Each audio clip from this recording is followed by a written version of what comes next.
Hi friends, എൻ്റെ ഇന്നത്തെ topic immunology and overview എന്നതാണ്. ആദ്യം എന്താണ് ഇമ്മ്യൂണിറ്റി എന്ന് നമുക്ക് നോക്കാം. Immunity is the ability of an organism to defend itself from a foreign material. അതായത് നമ്മുടെ ശരീരത്തിലേക്ക് ഒരു ഫോറിൻ മെറ്റീരിയൽ എൻ്റർ ചെയ്യുമ്പോൾ അത് ഹാംഫുൾ ആണെങ്കിലും അല്ലെങ്കിലും അതിനെ എതിർത്ത് നിൽക്കുവാനുള്ള നമ്മുടെ ബോഡിയുടെ കഴിവിനെയാണ് ഇമ്മ്യൂണിറ്റി എന്ന് പറയുന്നത്. Immunity enables an organism to resist the onset of pathological conditions such as infection by microbes or invasion by any foreign body or transplants. Immunity ഒരു ഓർഗാനിസത്തിനെ പാത്തോളജിക്കൽ ഇൻഫെക്ഷനിൽ നിന്നും ഫോറിൻ ബോഡിയുടെ എൻറ്ററിങ്ങിൽ നിന്നുമെല്ലാം എതിർത്ത് നിൽക്കുവാൻ സഹായിക്കുന്നുണ്ട്. Any substance that induces an immune response on organisms is referred to as immunogen. ഒരു ഓർഗാനിസത്തിന് immune റെസ്പോൺസിന് കാരണമാകുന്ന ഏതൊരു സബ്സ്റ്റൻസിനെയും പറയുന്നത് ഇമ്മ്യൂണോജൻ എന്നാണ്. നമ്മുടെ ശരീരത്തിൽ നാം അറിഞ്ഞും അല്ലാതെയും ധാരാളം ഇമ്മ്യൂൺ റെസ്പോൺസുകൾ നടക്കുന്നുണ്ട്. അതിന് ഉദാഹരണങ്ങളാണ് ഡസ്റ്റ്, മൈക്രോബ്സ് തുടങ്ങിയവ. ഡസ്റ്റിന് എതിരായുള്ള ഇമ്മ്യൂൺ റെസ്പോൺസാണ് തുമ്മലെന്ന് പറയുന്നത്.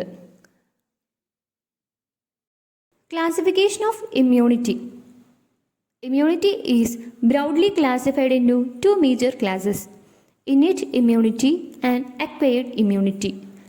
ഇമ്മ്യൂണിറ്റിയെ നമുക്ക് പ്രധാനമായും രണ്ട് മേജർ ക്ലാസസ് ആയിട്ട് തരംതിരിക്കാൻ സാധിക്കും. അതിൽ ഒന്നാമത്തേത് ഇന്നേറ്റ് ഇമ്മ്യൂണിറ്റിയും മറ്റേത് അക്വയർഡ് ഇമ്മ്യൂണിറ്റിയുമാണ്. ഇന്നേറ്റ് ഇമ്മ്യൂണിറ്റി എന്നത് നമുക്ക് ബൈ ബർത്ത് ലഭിക്കുന്ന ഒന്നാണ്. എന്നാൽ അക്വയർഡ് ഇമ്മ്യൂണിറ്റി നമ്മുടെ ലൈഫ് ടൈമിൽ പല പല സ്റ്റേജസിലൂടെയാണ് നമ്മൾക്ക് ലഭിക്കുന്നത്. Next is innate immunity. Innate immunity system is the first line of defence against infections. Innate immunity system is largely genetically control. Innate immunity system എന്ന് പറഞ്ഞാൽ അതായത് ഇൻഫെക്ഷൻസിന് എഗെയിൻസ്റ്റ് ആയിട്ടുള്ള ഒരു ആദ്യ ലൈൻ ഡിഫെൻസ് മെക്കാനിസമാണ്. ഇത് ലാർജ്ലി ജനറ്റിക്കലി കൺട്രോൾഡുമാണ്. Age, sex and hormones also play lesser roles. കൂടാതെ ഏജ്, സെക്സ് ആൻഡ് ഹോർമോൺസ് ഒക്കെ ഇതിന് ചെറിയ പങ്ക് വഹിക്കുന്നുമുണ്ട്. The innate immune mechanisms are non-specific in the sense that they are effective against a wide range of agents. Innate immunity എന്നത് ഒരു non സ്പെസിഫിക്കുമാണ്, അതായത് ഒത്തിരി ഏജൻസിനെതിരെ എഫക്റ്റീവാണ് ഇത്. സ്പെസിഫിക് ആയ ഒരു ഏജൻസ് ഇതിനില്ല. അതുപോലെ തന്നെ ഒരു ജനറൽ എഫക്റ്റാണ് ഇന്നേറ്റ് ഇമ്മ്യൂണിറ്റിക്ക് ഉള്ളത്. അതുകൊണ്ട് തന്നെ ഒരു പർട്ടിക്കുലർ ഇമ്മ്യൂണോജനെ മാത്രമല്ല ഇത് എതിർക്കുന്നത്, ഒത്തിരി തരത്തിലുള്ള ഇമ്മ്യൂണോജൻസിനെ ഇത് റെസിസ്റ്റ് ചെയ്യുന്നുമുണ്ട്. Right from birth, a healthy individual is able to protect himself from potentially harmful pathogens in the environment by a number of effective mechanisms. This type of immunity is hereditary and is called innate immunity. അതായത് innate immunity എന്നാൽ ഒരാൾ ജനിക്കുമ്പോൾ തന്നെ ആ ആൾക്ക് harmful പാത്തോജൻസിൽ നിന്നും അയാളെ തന്നെ പ്രൊട്ടക്റ്റ് ചെയ്യുവാനുള്ള ആ ഒരു കഴിവ് ഉണ്ടാകും. അതിന് ധാരാളം മെക്കാനിസംസും ഉണ്ടാകും. ഈ ടൈപ്പ് ഹെറിഡിറ്ററി ഇമ്മ്യൂണിറ്റിയെയാണ് ഇന്നേറ്റ് ഇമ്മ്യൂണിറ്റി എന്ന് പറയുന്നത്. Immunity that is acquired during life after exposed to some specific immunogen is called acquired immunity. Acquired immunity എന്നാൽ ഒരു മനുഷ്യൻ്റെ ലൈഫിൽ ഒരു സ്പെസിഫിക് ഇമ്മ്യൂണോജൻ ആയിട്ടുള്ള എക്സ്പോഷറിന് ശേഷം നമ്മൾ നേടിയെടുക്കുന്ന ആ ഒരു ഇമ്മ്യൂണിറ്റിയെയാണ് അക്വയർഡ് ഇമ്മ്യൂണിറ്റി എന്ന് പറയുന്നത്. Mechanisms of innate immunity. The principal components of innate immunity are physical barriers, surface secretions, microbial probions, phagocytic activity, inflammatory responses, etc. Innate ഇമ്മ്യൂണിറ്റിയുടെ പ്രിൻസിപ്പൽ കമ്പോണൻസ് എന്ന് പറയുന്നത് ഫിസിക്കൽ ബാരിയേഴ്സ്, അതുപോലെ തന്നെ സർഫസ് സെക്രീഷൻസ്, മൈക്രോബിയൽ പ്രോബിയോൺസ്, പിന്നെ phagocytic activity, inflammatory responses തുടങ്ങിയവയാണ്. അതിലൊന്നാമത്തേതാണ് physical barriers. A major form of defence against infection is the intact skin which is impermeable to most infectious agents. It forms an effective barrier against both pathogenic and non pathogenic organisms. മേജറായി പറയുന്നത് സ്കിന്നിൻ്റെ കാര്യമാണ് ഇതിനകത്ത്. അതായത് ഇൻഫെക്ഷൻസിന് എതിരെയുള്ള ഒരു defence മെക്കാനിസത്തിൻ്റെ ഏറ്റവും important ആയിട്ടുള്ള ഒരു ഭാഗമാണ് നമ്മുടെ സ്കിൻ എന്ന് പറയുന്നത്. സ്കിൻ എന്ന് പറയുമ്പോൾ മിക്ക ഇൻഫെക്ഷസ് ഏജൻസും എതിരെ ഇംപെർമിയബിൾ ആണ്. അതായത് രോഗകാരികളായിട്ടുള്ള സബ്സ്റ്റൻസിനെ കടത്തിവിടാത്ത ഒരു ഭാഗമാണ് സ്കിൻ എന്ന് പറയുന്നത്. The outer conified layer of skin is thick and enough to resist the invading pathogens. The outer layer of cells are continuously shed as flake of cell by a process called exfoliation. സ്കിന്നിലൂടെ infectious ഏജൻസിന് കടക്കുക എന്നത് ശരിക്കും സാധ്യമല്ല. എന്നാൽ ചില സന്ദർഭങ്ങളിലെല്ലാം സ്കിന്നിലെ മുറിവുകളിലൂടെ ആവാം ഈ ഇൻഫെക്ഷ്യസ് ഏജൻസ് നമ്മുടെ ബോഡിയിലേക്ക് കടന്നു വരുന്നത്. സ്കിന്നിലേക്കുള്ള ഇത്തരം ഓർഗാനിസത്തിനെതിരെ ഒരു എഫക്റ്റീവ് ബാരിയറായിട്ട് നമ്മുടെ സ്കിൻ ആക്ട് ചെയ്യുന്നുണ്ട്. സ്കിന്നിൻ്റെ ഔട്ടർ മോസ്റ്റ് കോണിഫൈഡ് ലെയർ, അതായത് സ്കിന്നിൻ്റെ ഏറ്റവും പുറംഭാഗത്ത് കാണുന്ന ആ ഒരു ലെയർ എന്ന് പറയുന്നത് ഭയങ്കര തിക്കാണ്. അതുകൊണ്ട് തന്നെ പാത്തജൻസിൻ്റെ എൻട്രിയെ റെസിസ്റ്റ് ചെയ്യുവാനും സാധിക്കുന്നുണ്ട്. അതുപോലെ തന്നെ ഈ സ്കിന്നിൻ്റെ ഔട്ടർ ലെയർ ഷെഡ് ചെയ്യപ്പെടുന്നു. അതായത് പഴയ സെൽസ് എല്ലാം പോയിട്ട് അവിടെ പുതിയ സെൽസ് വരുന്നു. ആ പ്രോസസ്സിനെയാണ് നമ്മൾ എക്സ്ഫോളിയേഷൻ എന്ന് പറയുന്നത്. അടുത്തത് surface secretions. The sweat and sebaceous glands are potential points of entry for the infectious agents.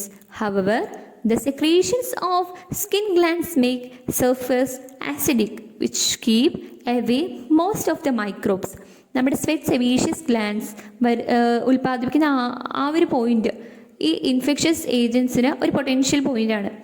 അതുകൊണ്ട് തന്നെ അവിടുത്തെ ഈ സ്കിൻ ഗ്ലാൻസ് എന്ന് പറയുന്നത് ഒരു ആസിഡിക് സർഫേസ് ആണ്. അവയാണ് ഈ മൈക്രോബ്സിൻ്റെ എൻട്രിയെ സ്കിന്നിൽ നിന്നും തടഞ്ഞു നിർത്തുന്നത്. Many microbes fail to enter the body also due to the direct inhibitory effects of lysozymes. ലൈസോസൈമിൻ്റെ നേരിട്ടുള്ള സാന്നിധ്യം നമ്മുടെ ബോഡിയിലേക്ക് മൈക്രോബ്സ് എൻ്റർ ചെയ്യുന്നത് തടയുന്നുണ്ട്. The damp surface of the mucous membrane of the respiratory tract as a trapping mechanism. അതേപോലെ തന്നെ നമ്മുടെ respiratory ട്രാക്കിൽ കാണുന്ന mucus മെംബ്രെയിനും ഇതേപോലെ ഒരു ട്രാപ്പിംഗ് മെക്കാനിസമായിട്ട് ആക്ട് ചെയ്യുന്നുണ്ട്. Hairs at the external nares, the cough reflex and ciliated mucous membranes of the respiratory tract help drive entrapped organism upwards and downwards. അതായത് നേഴ്സിലല്ല നമ്മുടെ ഹെയേഴ്സും അതുപോലെ തന്നെ സീലിയേറ്റഡ് മ്യൂക്കസ് മെംബ്രെയിൻ, അതായത് റെസ്പിറേറ്ററി ട്രാക്കിൽ കാണപ്പെടുന്ന ഈ മ്യൂക്കസ് മെംബ്രെയിനുമെല്ലാം ഈ മൈക്രോബ്സിനെ ഇതുപോലെ തന്നെ ഫോറിൻ പാർട്ടിക്കിൾസിനെ എല്ലാം ഉള്ളിലേക്കും അതുപോലെ തന്നെ പുറത്തേക്കും പോകുന്നതിൽ നിന്നും തടയുന്നുണ്ട്. Nasal secretions and salivary secretions contain bactericidal components such as lysozyme. നമ്മുടെ നേസൽ സെക്രീഷൻസിലും അതുപോലെ തന്നെ സലൈവറി സെക്രീഷൻസിലും കാണപ്പെടുന്ന ഒരു ബാക്ടീരിസൈഡൽ കമ്പോണൻ്റാണ് ലൈസോസൈം എന്ന് പറയുന്നത്. The high level of HCl in the stomach effectively kills most of the pathogenic microbes. നമ്മുടെ സ്റ്റൊമക്കിൽ കാണുന്ന high level of hydrochloric acid ഇതുപോലെയുള്ള പാത്തോജനിക് മൈക്രോബ്സിനെല്ലാം അവിടെ നിന്നും നശിപ്പിക്കുവാനായിട്ട് സഹായിക്കുന്നു. The hairs like processes on the mucosal cells also help in sweeping away the foreign particulate materials. ഇതേ രീതിയിൽ തന്നെ heirs, അതായത് മ്യൂക്കോസൽ സെൽസിൽ കാണുന്ന ഈ ഹെയേഴ്സും നമ്മുടെ ബോഡിയിലേക്ക് എൻ്റർ ചെയ്യപ്പെടാവുന്ന ഫോറിൻ പാർട്ടിക്കിൾസിനെ എല്ലാം അതിൻ്റെ എൻട്രിയിൽ നിന്നും തടയുന്നതിന് സഹായിക്കുന്നു. Peristalsis prevent bacterial overgrowth in the gastrointestinal tract. നമ്മുടെ ഗ്യാസ്ട്രോ ഇൻഡസ്ട്രിനൽ ട്രാക്കിലുള്ള പെരിസ്റ്റാൾസിസ് ആ മൂവ്മെൻറ്റ് ഇതുപോലെ തന്നെയുള്ള ബാക്ടീരിയാസിൻ്റെ ഓവർ ഗ്രോത്തിനെയും തടയുന്നു. Next is the vaginal secretions are acidic and provide a hostile environment for pathogenic microbes. നമ്മുടെ വജൈനയിൽ കാണപ്പെടുന്ന സെക്രീഷൻ എന്ന് പറയുന്നത് അസിഡിക് ആണ്. അത് ഇതുപോലെ തന്നെ പാത്തോജനിക് മൈക്രോബ്സിനെല്ലാം അവിടെ നിന്ന് നശിപ്പിക്കുന്നതിനും ഹെൽപ്പ് ചെയ്യുന്നു. Lactoperoxidase in the breast milk is an effective antibacterial agent. Breast മിൽക്കിൽ കാണപ്പെടുന്ന ലാക്ടോ പെറോക്സിഡേസ് ഇതുപോലെ തന്നെ ഒരു എഫക്റ്റീവ് ആൻറ്റി ബാക്ടീരിയൽ ഏജൻ്റാണ്. മെക്കാനിസംസ് ഓഫ് ഇന്നേറ്റ് ഇമ്മ്യൂണിറ്റിയിൽ മൂന്നാമത്തേതാണ് microbial probionts. Many microbes associate with the skin or enter the digestive tract and they remain as probionts doing little harm to the body. ഒത്തിരി microbes സ്കിന്നിന് associated ആയിട്ട് നമുക്ക് കാണാൻ സാധിക്കും. അവ പ്രോബിയോൺസ് ആയിട്ട് തന്നെയാണ് നിലകൊള്ളുന്നത്. എന്നാൽ അവ ബോഡിക്ക് അധികം ഹാംഫുൾ ആയിട്ടുള്ള ഒന്നും ഉണ്ടാക്കുന്നില്ല. These microflora and microfauna rather provide a first line defense by killing other pathogenic microbes. അതുപോലെ തന്നെ മൈക്രോഫ്ലോറ അതുപോലെ തന്നെ മൈക്രോഫൗന ഇവയൊക്കെ ഈ പാത്തോജനിക് മൈക്രോബ്സിനെ കില്ല് ചെയ്യുന്നത് വഴി ഫസ്റ്റ് ലൈൻ ഡിഫെൻസ് ആയിട്ടാണ് ആക്ട് ചെയ്യുന്നത്. മെക്കാനിസംസ് ഓഫ് ഇന്നേറ്റ് ഇമ്മ്യൂണിറ്റിയിൽ നാലാമത്തേതാണ് phagocytosis. Neutrophils, monocytes and tissue macrophages ingest antigenic materials such as microbes into vesicles. Where they are destroyed, this process is called phagocytosis. ന്യൂട്രോഫിൽസും മോണോസൈറ്റ്സും tissue മാക്രോഫേജസും microbes പോലെയുള്ള antigen മെറ്റീരിയൽസിനെ വെസിക്കിളിലേക്ക് ഇഞ്ചെക്റ്റ് ചെയ്ത് അതിനെ നശിപ്പിക്കുന്നു. ഈ പ്രോസസ്സിനെയാണ് നമ്മൾ ഫാഗോസൈറ്റോസിസ് എന്ന് പറയുന്നത്. അതായത് നമ്മൾ പണ്ട് പഠിച്ചിട്ടുണ്ട്, അതായത് നമ്മുടെ ഈ ഫോറിൻ മെറ്റീരിയൽസിനെ എൻഗൾഫ് ചെയ്ത് അവയെ നശിപ്പിക്കുന്ന ആ ഒരു പ്രോസസ്സിനെയാണ് നമ്മൾ ഫാഗോസൈറ്റോസിസ് എന്ന് പറയുന്നത്. അപ്പോൾ ശരിക്കും ഫാഗോസൈറ്റോസിസ് എന്ന് പറഞ്ഞു കഴിഞ്ഞാൽ ന്യൂട്രോഫിൽസും മോണോസൈറ്റ്സും അതുപോലെ തന്നെ ടിഷ്യൂ മാക്രോഫേജസും മൈക്രോബ്സ് പോലെയുള്ള ആൻറ്റിജൻ മെറ്റീരിയൽസിനെ വെസിക്കിളിലേക്ക് ഇഞ്ചെക്റ്റ് ചെയ്ത് അവയെ നശിപ്പിക്കുന്ന ആ ഒരു പ്രോസസ്സിനെയാണ് നമ്മൾ ഫാഗോസൈറ്റോസിസ് എന്ന് പറയുന്നത്. The phagocytes can ingest and digest exogenous antigens. ഫാഗോസൈറ്റ്സിന് എക്സോജിനസ് ആൻറ്റിജൻസിനെ ഇൻജസ്റ്റ് ചെയ്യുവാനും അതേപോലെ തന്നെ അവയെ ഡൈജസ്റ്റ് ചെയ്യുവാനുമുള്ള കഴിവുണ്ട്. In the first step the macrophages are attached to the antigenic material by a process called chemotaxis. അതായത് ഫാഗോസൈറ്റോസിൻ്റെ ഫസ്റ്റ് സ്റ്റെപ്പിൽ മാക്രോഫേജസ് കീമോടാക്സിസ് എന്ന പ്രോസസ്സ് വഴി ആൻറ്റിജൻ മെറ്റീരിയലിലേക്ക് അട്രാക്റ്റ് ചെയ്യപ്പെടുന്നുണ്ട്. The next step is adherence of the antigen to the macrophage cell membrane. അതിനായിട്ട് അടുത്ത സ്റ്റെപ്പിൽ മാക്രോഫേജസ് സെൽ മെംബ്രെയിനിലേക്ക് ആൻറ്റിജൻ അഡിയർ ചെയ്യപ്പെടുന്നുണ്ട്. Adherence induces membrane protrusions called pseudopodia to extend around the attached microbe. ഈ adherence attached ആയിട്ടുള്ള മൈക്രോബിന് ചുറ്റും സ്യൂഡോപോഡിയയുടെ എക്സ്റ്റൻഷനെ ഇൻഡ്യൂസ് ചെയ്യുന്നു. Fusion of pseudopodia encloses the microbe with a membrane bounded vesicle called a phagosome. അതായത് ഈ സ്യൂഡോപോഡിയയുടെ ഫ്യൂഷൻ മൈക്രോബിന് ഒരു മെംബ്രെയിൻ ബൗണ്ട് വെസിക്കിളിലേക്ക് എൻക്ലോസ് ചെയ്തിട്ടുണ്ട്. ആ വെസിക്കിളിൻ്റെ പേരാണ് phagosome. Phagosomes fused with the lysosomes to form a phagolysosome. Phagosomes ലൈസോസമുമായിട്ട് ഫ്യൂസ് ചെയ്ത് ഫാഗോലൈസോസം ആയിട്ട് മാറുന്നു. The lysosome contains lysozyme and a variety of other hydrolytic enzymes that digest and kill the ingested microbes. അതായത് ഈ ലൈസോസോമിൽ ingest ചെയ്ത മൈക്രോബ്സിനെ കൊല്ലാൻ ആവശ്യമായിട്ടുള്ള ലൈസോസൈമും അതേപോലെ തന്നെ ഹൈഡ്രോലിറ്റിക് എൻസൈംസും എല്ലാം ഉണ്ട്. അതിനുശേഷം ഇവയെ ഇൻജസ്റ്റ് ചെയ്ത് കില്ല് ചെയ്ത ശേഷം ഈ ഫാഗോലൈസോസംസിൻ്റെ ഡൈജസ്റ്റഡ് കണ്ടൻസ് എക്സോസൈറ്റോസിസ് എന്ന പ്രോസസ്സ് വഴി എലിമിനേറ്റ് ചെയ്യുന്നു. The digested contents of the phagolysosomes are then eliminated and the process are called exocytosis. ഈ എക്സോസൈറ്റോസിസ് എന്ന പ്രോസസ്സ് വഴിയാണ് ഈ ഡൈജസ്റ്റഡ് കണ്ടൻസിനെ നമ്മൾ എലിമിനേറ്റ് ചെയ്യുന്നത്. ഇത്രയുമാണ് ഫാഗോസൈറ്റോസിസ് എന്ന പ്രോസസ്സിലൂടെ നടക്കുന്നത്. Next NK cell mediate responses ആണ്. The pathogen infected cells and abnormal cells such as cancer cells are handled by a portion of lymphocyte circulating in blood called natural killer cells. Pathogen infected ആയിട്ടുള്ള സെൽസോ അല്ലെങ്കിൽ cancer cells such as abnormal cells handle ചെയ്യുന്നത് blood സർക്കുലേറ്റഡിലായിട്ടുള്ള ഒരു lymphocyte പോർഷനാണ്. അവയാണ് നമ്മൾ natural killer cells അഥവാ NK സെൽസ് എന്ന് പറയുന്നത്. These cells belongs to a class of lymphoids called null cells that are neither B cells nor T cells. ഇത്തരത്തിലുള്ള NK സെൽസ് വരുന്നത് ലിംഫോയിഡ്സിലാണ്. അതായത് അതിനെയാണ് നമ്മൾ നൾ സെൽസ് എന്ന് പറയുന്നത്.